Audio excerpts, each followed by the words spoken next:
The days that followed felt like pure magic for Kadhir. Every moment at school seemed brighter, fueled by stolen glances and shy smiles across the classroom. In 1990s Bangalore, with its bustling streets, old colonial buildings, and a gentle, unhurried rhythm, his growing feelings for Nisha found the perfect backdrop. As the city shifted into the coolness of autumn, Kadhir and Nisha discovered new reasons to spend time together. Group study sessions, joint school projects. They always seemed to land in the same space, and their friends, sensing the unspoken spark, often forgot to join, leaving the two of them alone in the quiet comfort of the library. With its towering arches and peaceful aisles, the school library became their haven. Old book smells and hushed whispers offered a serene escape. Nisha, with her thick-framed glasses and calm demeanor, fit right in, surrounded by dusty tomes and quiet knowledge. Kadhir would watch her read, transfixed by her focus and gentle intelligence. He felt drawn in a little more each time she turned a page. One afternoon they sat at a small wooden table, books stacked high around them. Kadhir slid a notebook across the table, his heart pounding. "I wrote something for you," he murmured, his voice barely above a whisper. Nisha tilted her head curiously, then opened the notebook. Inside lay a poem full of tender metaphors about shared moments and the subtle beauty of their growing bond. She traced the handwritten lines with her fingertips.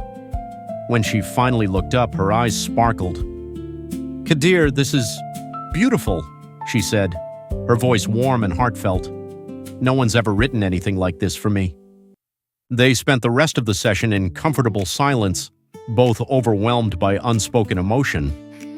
In that hush, their friendship edged closer to something more profound, a connection neither could fully name but both felt deeply.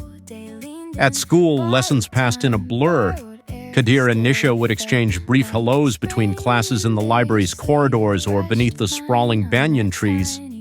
They talked about homework, favorite authors, and secret dreams, words they'd never shared with anyone else. Annual day rehearsals also gave them extra time together after school. It seemed like every twist of fate placed them side by side, their quiet chats turning into laughter, their laughter fueling an unspoken closeness. One day, as they rehearsed lines in an empty classroom, Kadhir's courage swelled. His voice softened, nerves fluttering in his chest. "Nisha," he began, looking straight into her eyes, "I think I'm better with you in my life." She paused, a gentle calm in her expression, and then replied, "I think I'm better with you too, Kadhir." Their laughter echoed in the quiet corners they so often inhabited, a sound of young, genuine joy. Their bond kept growing under the dappled shade of banyan leaves and in rows of well-loved books. In those moments, the outside world seemed to fade away, leaving just the two of them and the promise of something extraordinary. Early morning sunlight slipped through the tall windows, glowing gently on the school's shaded corridors. But the warm light did little to lift Nisha's spirits. She stood apart from the bustle of students, fingers twisting together, her face clouded with worry. Gone was her usual easy smile. A distant look filled her eyes, a quiet concern that even soft sunshine couldn't chase away. Kadhir, sharing a laugh with Arjun nearby, noticed Nisha's solitary stance. A wave of concern washed over him. He excused himself and walked to her side. "Nisha, what's wrong?" he asked gently. His voice dropped to a caring murmur as he saw the anxious way her hands moved. She looked up, emotion swirling beneath her calm exterior. "Kadhir," she began, hesitating, "do you ever worry about us? About first loves not lasting?" Her voice trembled, as though speaking the fear made it too real. "What if we don't make it?" she whispered. The corridor seemed to fade around them.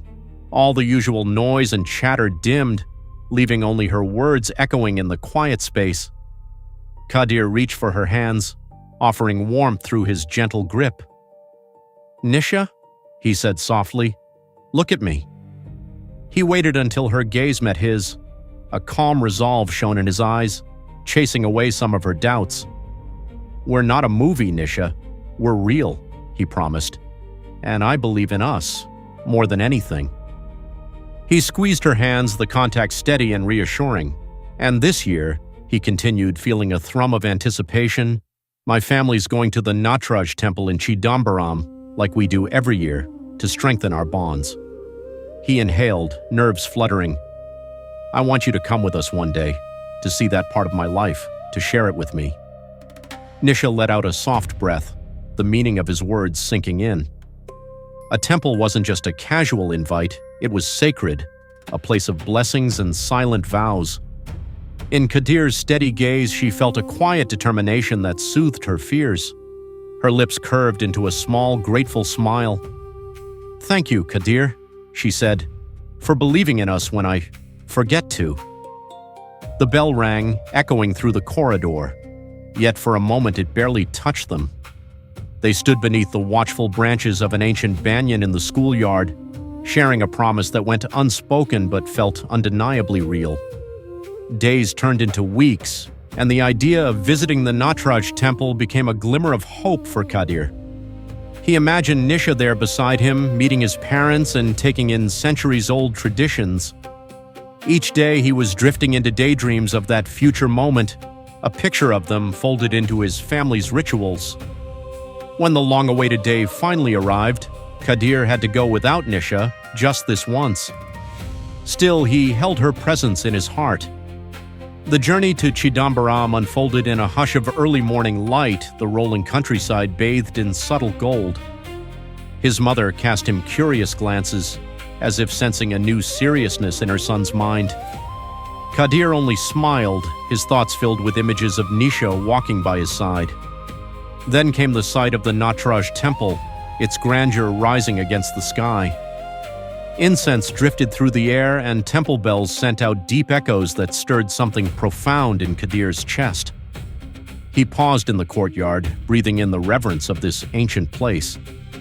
Before the towering idol of Lord Nataraja, he offered a silent prayer, a request for his family's blessing when Nisha could finally join him here, a plea for strength to hold on to the path they'd chosen.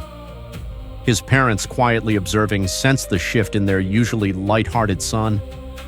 They saw the solemn set of his face, a newfound maturity, and it filled them with unspoken pride. On the ride home, the air felt filled with shared understanding. Kadhir gazed at the disappearing temple spires, the fragrance of incense lingering in his thoughts. Inwardly, he clung to a renewed sense of purpose, sure that this visit and his silent prayers were blessings on a future he could almost see.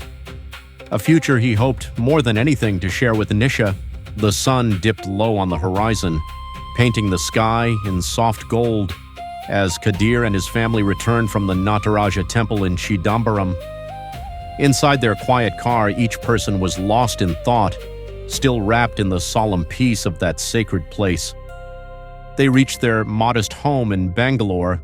A gentle hush fell over the household, as if the day's reverence still lingered in every corner. Kadhir, however, carried something more, a resolve born of silent promises made beneath Nataraja's watchful eyes. As the family scattered into their usual evening routines, Kadhir found his mother in the living room. The soft glow of a single lamp bathed her face in warmth. His heart pounded as he approached, holding on to the truth he needed to share. "Amma," he began, his voice trembling with both resolve and fear. "There's something important. I need to tell you." His mother looked up, sensing the weight behind his words. Kadhir took a breath, then pressed on. "I am in love with a girl named Nisha," he said softly. "She's kind, intelligent, and I see a future with her. But I need your blessing, Amma." His mother's eyes showed a mix of surprise, concern, and love. She rested her hand gently on his head, her voice quiet. "Kadhir, let me think about this. I need time."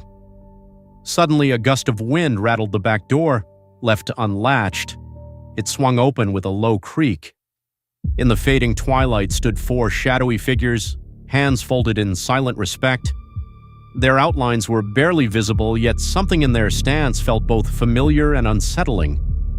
Kadhir's mother rose instinctively to close the door. Her heart pounded at the sight.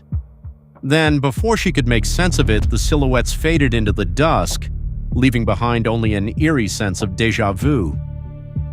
"Amma, did you see that?"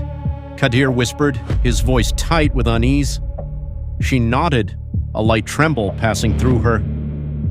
"Sometimes the world shows us things we can't fully understand." Trying to shrug off the chill in the air, she excused herself to the kitchen, seeking comfort in the simple tasks of preparing dinner. As she entered the kitchen, a faint scent hung in the air. She paused. Gas. Her breath hitched as she turned, stepping toward the cylinder. Her fingers hesitated on the knob. Her mind filled a moment with everything that had led her to this point. The years of quiet sacrifices. The love she carried for her son, so deep, so absolute. Her quiet, unshakable faith in the universe, in fate, in whatever force shaped their lives. She could close the knob, a simple action, one turn. Her hand hovered over it, a breath passed, a deep exhale. She closed her eyes, feeling the weight of something she couldn't explain. Slowly, she pulled her hand away. Instead of closing the gas cylinder, she stepped toward the counter, picked up a knife, and began chopping vegetables. Alone with his thoughts, Kadhir drifted to his room, the day's events spinning in his mind. Hope and anxiety collided within him, leaving him restless. But danger was silently brewing in the kitchen. She struck a match to light the stove. Boom. A violent explosion tore through the calm of the evening. Flames lunged upward, devouring everything in their path. A roar of destruction rocked the house, sending Kadhir racing for the kitchen, his heart pounding in terror. He reached the doorway, eyes widening at the inferno inside.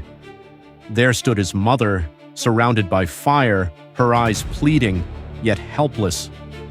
Kadhir froze, horror gripping him. His father rushed in with a fire extinguisher, struggling to subdue the blaze. Neighbors gathered, their anxious murmurs filling the smoke-laden air. Desperate calls were made to the fire brigade, each second an eternity of fear and helplessness. At last, sirens cut through the darkness. Firefighters and paramedics pushed through the frantic crowd, their expertise a sharp contrast to the family's shock. They battled the flames, carried out rescue efforts, but the explosion had been too fierce. When the smoke cleared, Kadhir kneeled beside his mother, his hands shaking as he lifted hers. It felt cold and lifeless in his grip. No comfort or warmth left to offer him. A wave of despair crashed over him, so strong it seemed to splinter the world apart. From a distance, a lone figure observed the tragedy, a woman, her face half hidden by the dim glow of the streetlights. She stood silently, sorrow reflecting in her eyes. Though she could have been a stranger or a curious neighbor, her gaze hinted at something deeper, an unspoken bond with the heartbreak unfolding before her. In the weeks that followed, that night's echo would remain with him, an ache reshaping every memory, every step forward, bound by grief and a mystery he still couldn't name. Kadhir didn't know it yet, but this wasn't just an accident. It was a choice. One made by a mother who, in her final moment, hesitated just long enough to let fate take its course,